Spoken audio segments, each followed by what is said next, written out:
بالله السميع العليم من الشيطان اللعين الرجيم. بسم الله الرحمن الرحيم. الحمد لله رب العالمين. الصلاة والسلام على أشرف الأنبياء والمرسلين بالقاسم محمد. اللهم صل على محمد وعلى بيته الطيبين الطاهرين المعصومين المظلومين الذين أذهب الله عنهم الرجس وطهرهم تطهيرا. اللهم صل على محمد ولعنة الله على أعدائهم أجمعين من يومنا هذا إلى يوم الدين. أما بعد فقد قال إمام جعفر الصادق عليه السلام: الأمن عباس نافذ البصیرت وصلب الایمان. صلوات شکر. اللہم صلی علی محمد. چونکہ مجلس مخصوص ہے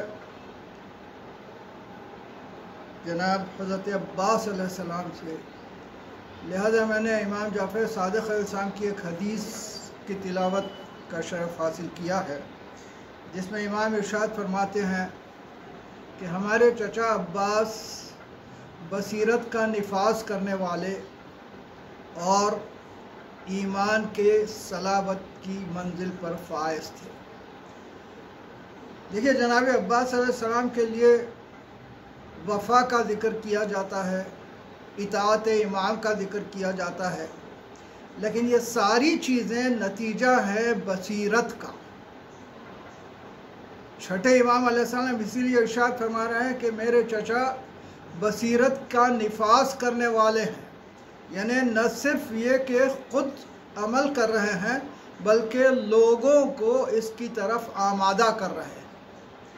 اور اس کے بعد پھر ارشاد فرماتے ہیں کہ صلابت ایمان کی اعلیٰ ترین منزل پر ہے، کیونکہ کل ایمان کے بیٹے ہیں تو لازمی بات ہے کہ ایمان کی اعلیٰ ترین منزل پر فائز ہوں گے. دیکھیے، ایک چیز میں آپ کی خدمت میں عرض کروں کہ دنیا میں نام رکھا جاتا ہے کسی کا اس وقت جب دنیا میں آتا ہے، لیکن جناب عباس علیہ السلام ایک ایسی ہستی ہیں کہ دنیا میں آنے سے قبل تو کیا، ان کی والدہ کا بھی نکاح بھی نہیں ہوا تھا، شہزادی کونین نے نام رکھا. اور جب نام رکھا ہے تو یقیناً جانتی ہیں شہزادی کونین کہ عباس پیدا ہونے والے ہیں. اسی لیے تو ارشاد فرمایا فاطمہ کلابیہ سے میرا بیٹا عباس پیدا ہوگا. اور مولا کائنات سے ارشاد فرمایا کہ آپ نام عباس رکھنا. مولا کائنات پوچھتے ہیں کہ آپ نے یہ نام کیوں سجیسٹ کیا؟ تو آپ ارشاد فرماتی ہیں یا علی، آپ کے نام سے میں نے عین لیا. میں چونکہ بطول ہوں لہٰذا بطول کا بے لیا، احمد کا الف لیا اور حسنین کا مشترک سین لیا. اس طرح یہ نام پنجتن کا مرقع قرار پا رہا ہے، جس میں رسالت مآب سے لے کے امام حسین علیہ السلام کے ناموں کے حروف موجود ہیں. دیکھیے، ایک بات آپ کی خدمت میں عرض کروں کہ جب نام رکھا جاتا ہے تو یہ نام کی خصوصیتیں انسان میں آ جاتی ہیں. ہر انسان کا جب نام رکھا جاتا ہے تو کچھ نہ کچھ خصوصیتیں آ جاتی ہیں، اور اگر صاحب علم لدنی نام رکھے تو صفات بدرجہ کمال اس ہستی میں آ جاتی ہیں. اب آپ کی خدمت میں عرض کروں کہ عباس کہتے کسے ہیں. دیکھیے، شعر کے مختلف اندازوں میں الگ الگ نام قرار پاتے ہیں. اگر شعر اپنی گوی میں بیٹھا ہوا ہے تو اسد کہلاتا ہے، اور اگر گوی سے نکل کے باہر ٹہلنے لگتا ہے تو زرغام کہلاتا ہے، اور اگر وہاں سے کسی شے پر اپنی نظر مرکوز کرتا ہے تو غضنفر کہلاتا ہے، اور جب اپنے شکار کی طرف حملے کے لیے بڑھتا ہے زیغم کہلاتا ہے. اور جب اپنے شکار کو جھپٹ لیتا ہے اس طرح کہ وہ سانس بھی نہ لے سکے تو عباس کہلاتا ہے، اور اگر اپنے شکار کو چیر پھاڑ دے تو حیدر کہلاتا ہے۔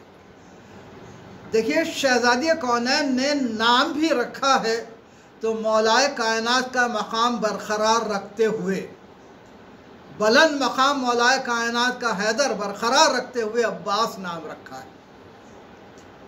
اور ایک بات آپ کی خدمت میں عرض کروں کہ اس نام کی بڑی عجیب خصوصیت ہے۔ پاکستان کے شہید محسن نقوی اس نام کے سلسلے میں کہتے ہیں، چن لی خیال نے جو ازل سے علی کی عین، بے بضعت رسول کی زینت کا زیب و زین، الحم کی وہ الف وہ سراپا دلوں کا چین، والناس کی وہ سین وہ لخت دل حسین، ہر حرف کائنات کا عکاس بن گیا، دیکھا جو غور کر کے تو عباس بن گیا۔ دیکھیے عجیب بات ہے، اس نام کی کتنی فضیلتیں ہیں، ذرا غور فرمائیے۔ ایک اور فضیلت اس نام کی آپ کی خدمت میں عرض کروں، قرآن شروع ہوتا ہے بسم اللہ الرحمن الرحیم سے، اور بسم اللہ الرحمن شروع ہوتی ہے بے سے، اور اس کے بعد قرآن میں پہلا سورہ الحمد کا الحمدللہ رب العالمین یہ شروع ہوتا ہے الف سے، اور قرآن ختم ہوتا ہے ناس پر یعنی سین پر۔ تو پہلے بے، اس کے بعد الف اور اس کے بعد سین۔ جناب عباس کے نام میں علی کا عین پہلے ہے، اس کے بعد قرآن کے بسم اللہ کا بے ہے، الحمد کا الف ہے، والناس کا سین ہے۔ معلوم ہوا کہ اس نام میں سارا قرآن سمایا ہوا ہے۔ صلوات ارشاد فرمائے محمد علی محمد پر۔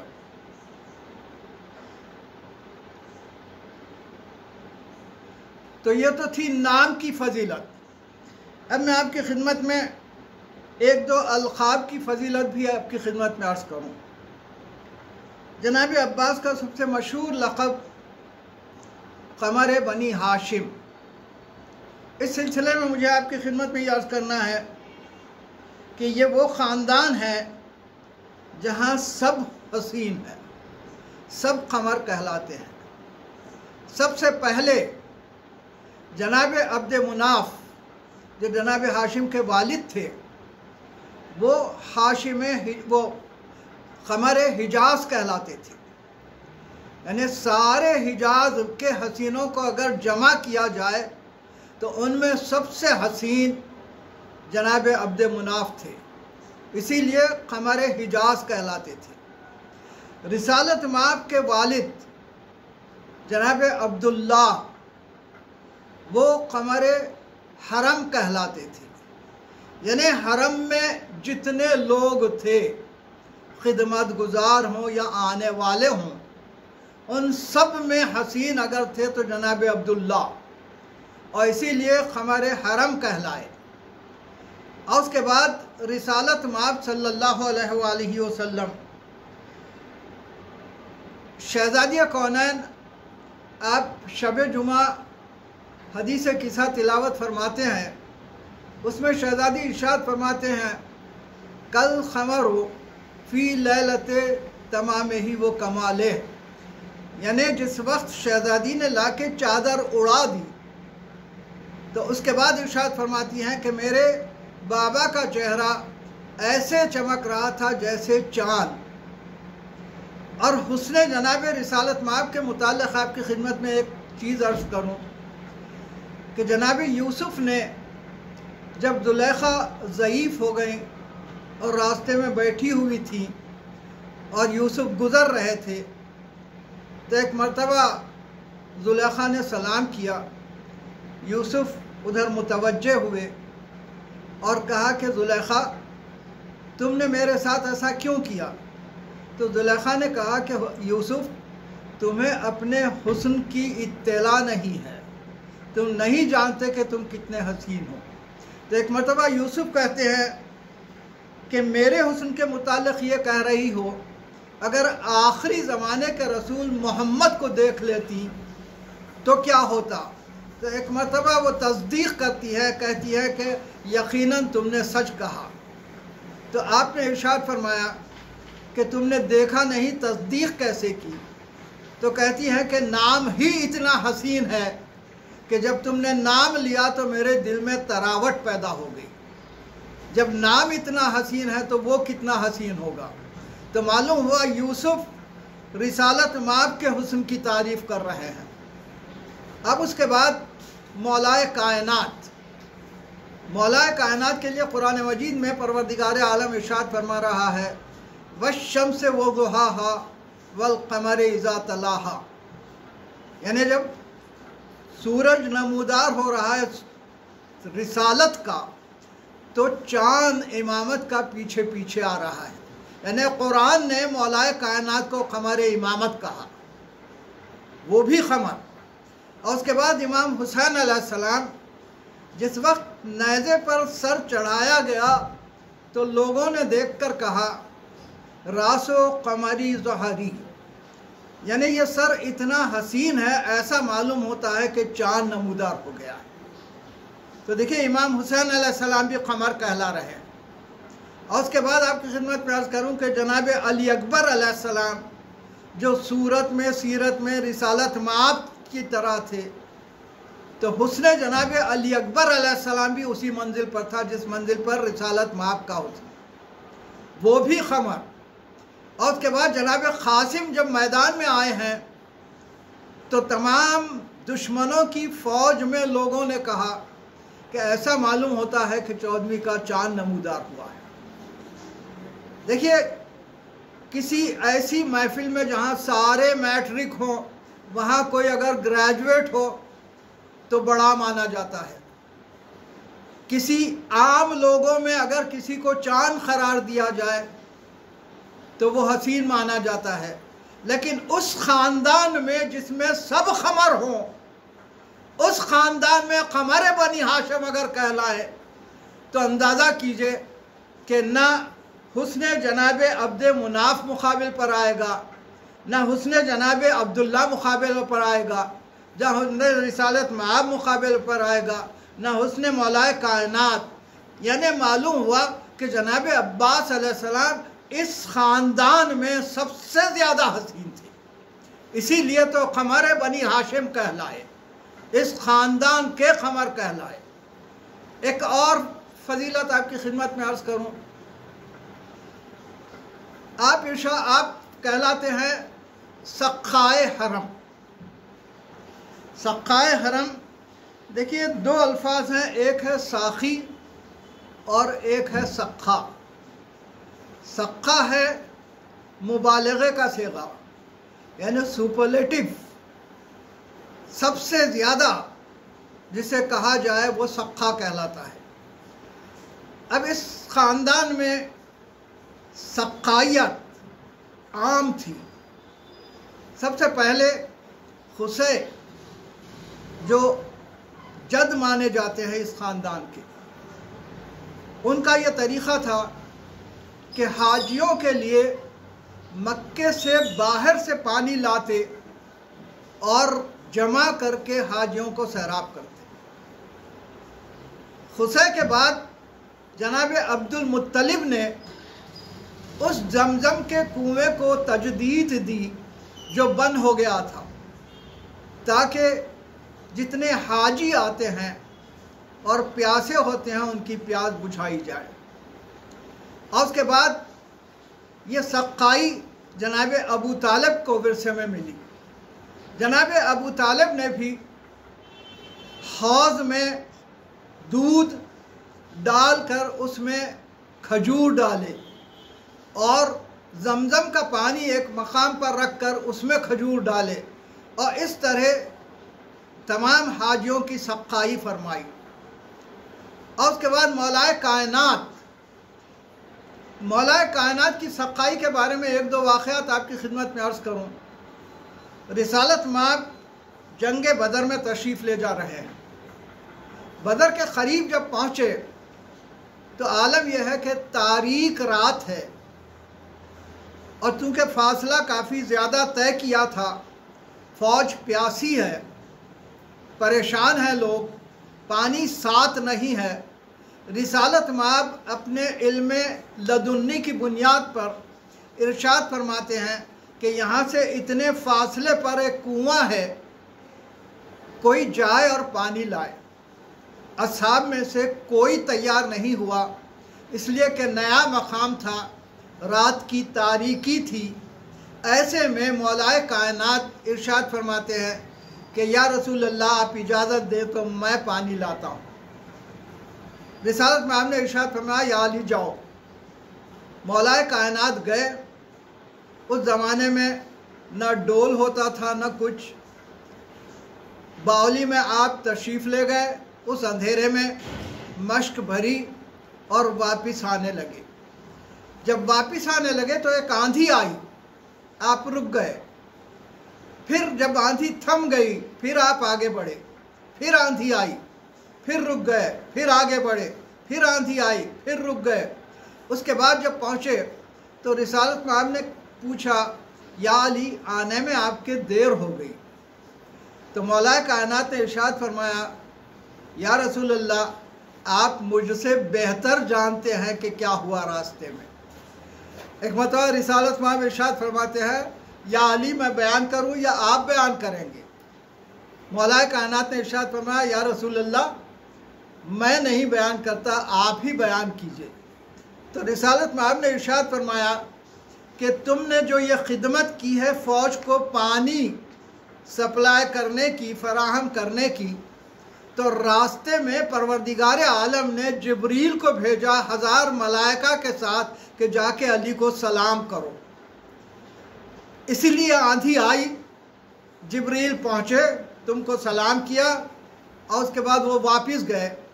کچھ دور آپ آگے بڑھے کہ پروردگار عالم نے اسرائیل کو بھیجا، وہ آئے اور اس کے بعد انہوں نے سلام کیا، آپ نے اس کا جواب دیا، اور اس کے بعد پھر آگے بڑھے، میکائیل کو بھیجا، میکائیل آئے اور اس کے بعد انہوں نے 1000 ملائکہ کے ساتھ سلام کیا، آپ نے ان کو سلام کا جواب دیا، اسی لیے آپ کو راستے میں دیر ہوئی۔ اس طرح یا علی آپ کو 3000 سلام ملے ہیں۔ معلوم ہوا مولا کائنات کی سخائی اس منزل پر ہے کہ 3000 ملائکہ آ کے سلام کر رہے ہیں، اس کے باوجود ساخی کہلاتے ہیں، مولا کائنات سخا نہیں کہلاتے۔ ایک منزل اور صفین کا میدان ہے، معاویہ کی فوج نے قبضہ کر لیا دریا پر، پانی روک دیا۔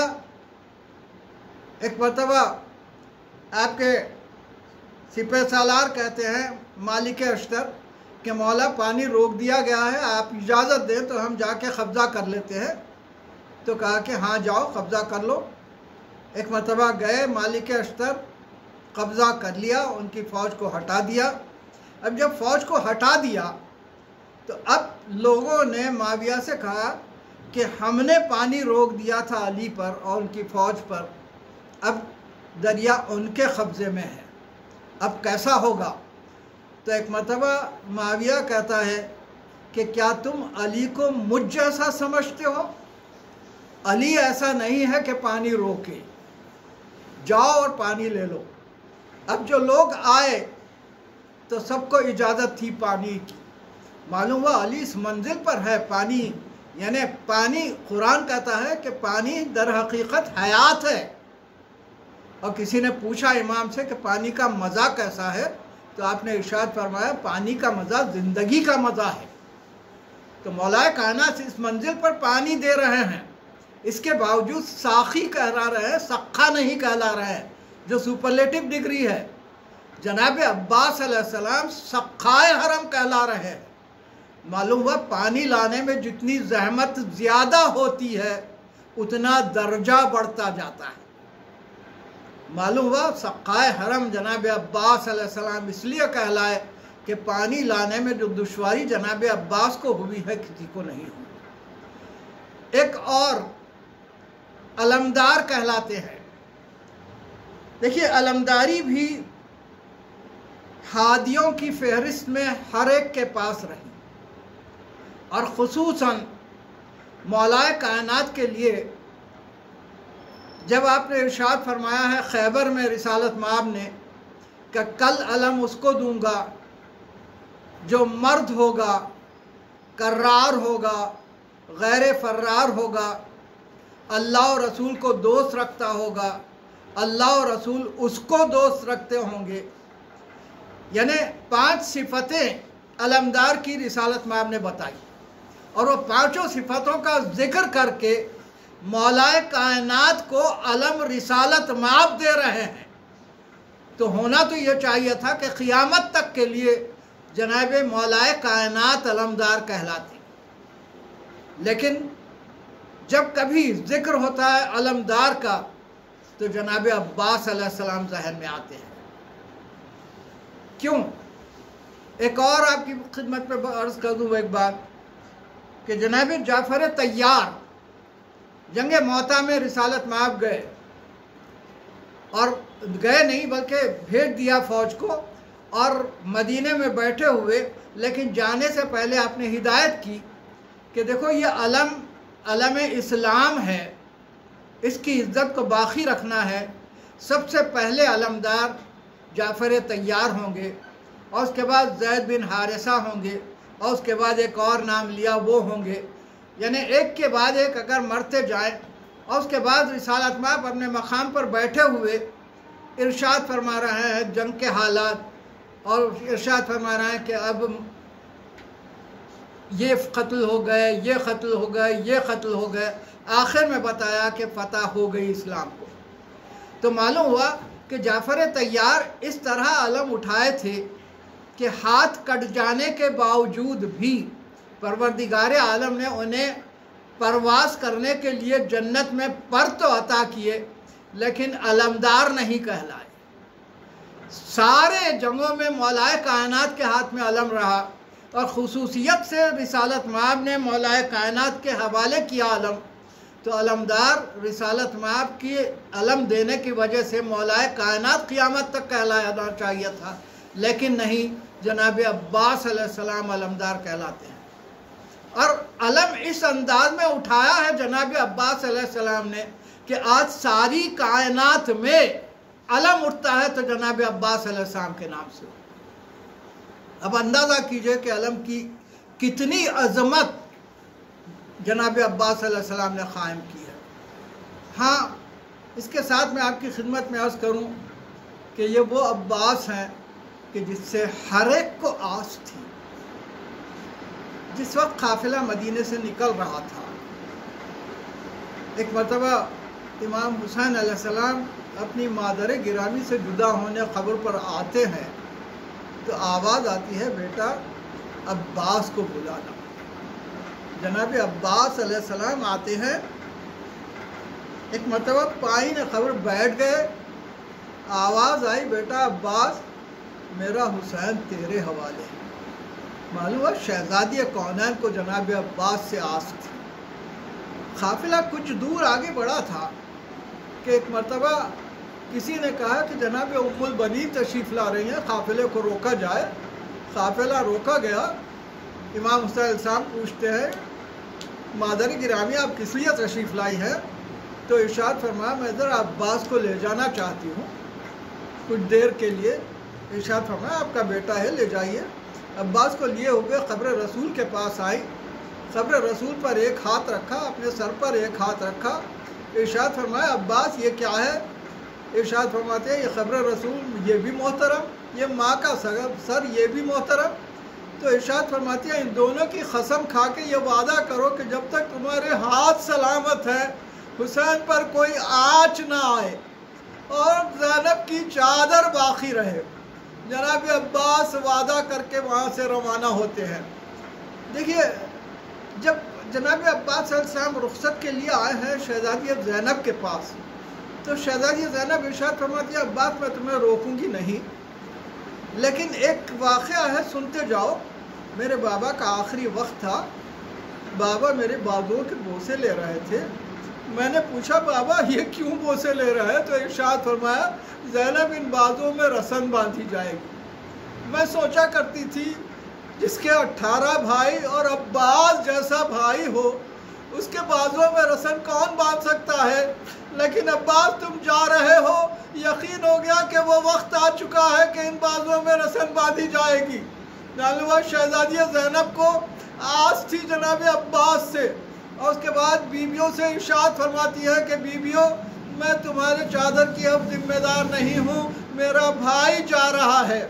اور اس کے بعد وہ منزل عجیب ہے جہاں جناب سکینہ کو بڑی آس تھی، ارشاد فرماتی ہے چچا عباس آپ زندہ ہوں اور ہم پیاسے رہیں، یعنی کتنی آس تھی جناب سکینہ کو۔ ارشاد فرماتے ہیں بیٹی تمہاری مشق لے کے آؤ، مشق لاتی ہے، حوالے کرتی ہیں۔ جناب عباس علیہ السلام مشق لیے ہوئے جناب سکینہ کو لے کے آتے ہیں وہ امام حسین علیہ السلام پر۔ امام حسین علیہ السلام ارشاد فرماتے ہیں عباس تم نے بڑی اچھی سفارش لائی، اور اس کے بعد ارشاد فرماتے ہیں سکینہ تم بیچ تو رہی ہو اپنے چچا کو لیکن بعد میں بڑا پچھتاؤ گی۔ اور اس کے بعد جناب عباس علیہ السلام جب روانہ ہونا چاہتے ہیں تلوار اٹھاتے ہیں تو شہزادی ارشاد فرماتی ہے تلوار تو لڑنے والے لے جاتے ہیں، آپ تو پانی لانے لے جا رہے ہیں، کیوں تلوار لے جا رہے ہیں؟ تلوار رکھ دی، صرف نیزہ لے لیا اپنے ساتھ، نیزے میں ایک مرتبہ مشق کو باندھ کے اعلان کیا کہ میں پانی لینے آ رہا ہوں، اگر کسی میں ہمت ہے تو روک لے۔ تو اس طرح حملہ کرتے ہوئے پہنچ گئے دریا پر، اور جب دریا پر پہنچ گئے تو وہ سوکھی مشق کو ایک مرتبہ بھیگنے ڈال دیا۔ مشق بھیگنے کے بعد پانی بھرنے تک اتنی دیر ہوئی کہ فوجیں واپس آنے لگی۔ ہاں یہاں ایک فضیلت جناب عباس علیہ السلام کی خدمت میں عرض کروں کہ جناب عباس علیہ السلام نے اپنے چلو میں پانی لیا اور واپس دریا میں ڈال دیا۔ لوگ کہتے ہیں کہ جناب عباس علیہ السلام کے چلو میں جناب سکینہ نظر آئیں پیاسی، جناب علی اصغر نظر آئے پیاسے، لیکن ایک بات اور اوراد المومنین میں یہ لکھا ہے کہ پروردگار عالم دریائے رحمت سے ایک چلو رحمت اٹھاتا ہے اور واپس ڈال دیتا ہے، اور وہی رحمت ساری کائنات میں اس ہفتے بڑھتی ہے۔ معلوم ہوا کہ جناب عباس علیہ السلام نے دیکھا کہ سجدے وہ ہیں جس پر امام حسین علیہ السلام کا آخری سجدہ بھی ہوگا، مولائے کائنات کا سجدہ ہے، اذان پر جناب علی اکبر قبضہ کرنے والے ہیں، اب میں کس پر قبضہ کروں؟ آپ نے سنت پروردگار عالم پر ایک مرتبہ قبضہ کیا، اس طرح کہ پانی اپنے چلو میں اٹھایا اور واپس ڈال دیا۔ ایک شاعر نے عجیب بات کہی، اس نے کہا کون کہتا ہے کہ پیتے نہیں دریا پانی، میرے عباس نے دریا کو پلایا پانی۔ اس طرح عباس دریا میں پانی واپس ڈال کے وہاں سے اب نکلتے ہیں۔ ہاں گھوڑا بھی اتنا وفادار تھا، ارشاد فرماتے ہیں گھوڑے تو پیاسا ہے تو بھی پانی پی لے، لیکن گھوڑا بھی پانی نہیں پیتا۔ ایک مرتبہ باہر آئے، اب فوجوں نے گھیرنا شروع کیا۔ ایک منزل وہ آئی کہ جہاں ایک کمی گاہ سے ایک شخص نے حملہ کیا، دایاں ہاتھ کٹ گیا، آپ نے علم اور مشق بائیں ہاتھ میں لے لی، آگے بڑھنے لگے، اس کے بعد بائیں ہاتھ بھی حکیم نے طفیل نے خطا کر دیا۔ اس وقت مشق اپنے دانتوں میں لے لی آپ نے اور آگے بڑھنے لگے۔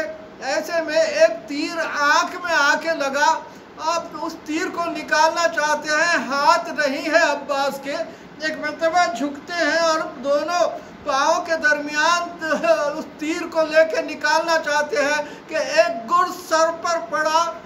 میں اس منزل پر ایک بات عرض کروں، مولائے کائنات کے سر پر جب ضرب لگی تھی تو مولائے کائنات نے اپنے دونوں ہاتھوں سے سر کو تھام لیا تھا۔ ہائے عباس کے ہاتھ بھی نہیں ہے، سر پر گرز لگا ہے۔ ایک مرتبہ زمین پر تشریف لائے، یہ وہ مصیبت تھی کہ شہزادی کونین ارشاد فرماتی ہے ایک ذاکر سے کہ تو میرے بیٹے عباس کی مصیبت نہیں پڑھتا۔ وہ کہتے ہیں شہزادی میں تو سب مصیبتیں پڑھتا ہوں، کون سی مصیبت ہے؟ تو آپ نے ارشاد فرمایا کہ کوئی گھوڑے سے نیچے آتا ہے تو اپنے ہاتھ زمین پر ٹیک دیتا ہے۔ ارے عباس کے ہاتھ نہیں تھے، عباس کیسے زمین پر آیا ہوگا؟ منہ کے بل زمین پر آیا۔ عجیب منزل ہے۔ اور اس کے بعد آواز دی، آقا کو سلام کیا۔ امام حسین علیہ السلام ایک مرتبہ آئے، آ کے کیا دیکھتے ہیں کہ دونوں ہاتھ کٹے ہوئے ہیں، سر زخمی ہے۔ ایسے میں سر لے کے اپنے زانوں پر رکھا امام نے،